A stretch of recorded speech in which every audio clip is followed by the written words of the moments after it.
Do not lament over declining industries. Xiefeng, February 14, 2023.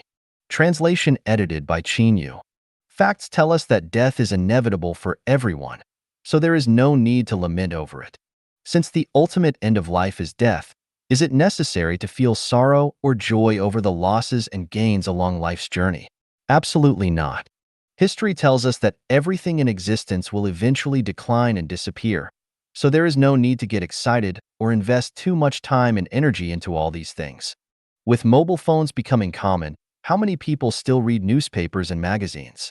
Printed newspapers and magazines belong to declining industries. These days, fewer people watch TV, so the television industry is also in decline. Cameras, flashlights, calculators, and landline phones, all once related to mobile phones, have also become declining industries, or we could call them dying industries. There is no reason to lament over this. In Chinese history, there was the farce of the overthrow the Qing, restore the Ming movement. Those who participated were serious, but what was the result? Tragic sacrifices. Why did they meet such a tragic end? The fundamental reason is that they invested in a declining industry, in other words, a dying industry. Historically, those who exhausted their efforts and sacrificed their lives for the states of Qi, Chu, Yan, Han, Zhao, and Wei, states from China's Warring States period, eventually died with regret, their lives ending in tragedy. The reason is that defending the existence and continuation of a state itself was a declining industry. In the future, human society will inevitably become a unified society, one without nations. Therefore, all those who pledge loyalty to their country and sacrifice their lives for it, be they Americans, Russians, Germans, or Japanese, are working for declining industries. By doing so, they are creating personal tragedies.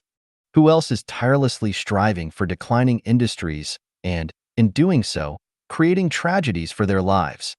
Over 20 years ago, when I was attending an advanced international trade training course at the University of International Business and Economics in Beijing, one of the subjects was how to send economic data and information using codes through telegrams. That course was quite demanding, and I put in a lot of effort to master it. Then fax machines appeared, and suddenly there was no need to send information using coded telegrams. All that knowledge became useless, and the time and energy spent on learning it were wasted. Looking back now, that course was clearly part of a declining industry. If we had known that fax machines would be available in a year or two, who would have bothered learning it?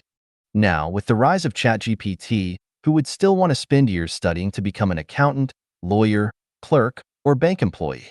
These are all declining professions, and investing time and money in them is setting oneself up for tragedy. Are there still workers at gas stations who fill up vehicles? No. Not long ago, I visited a Walmart in Williams Lake. After buying my items and going to the checkout, I found no cashiers. Everything was automated by machines. So, where did the cashiers go?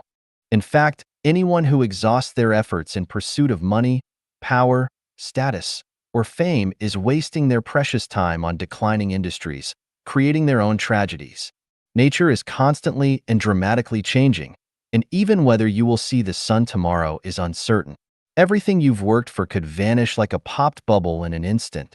So, are there industries that are not declining? Yes, there are.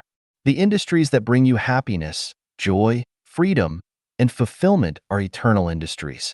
The industries that lead you from this world to heaven are the ones truly worth dedicating your life to.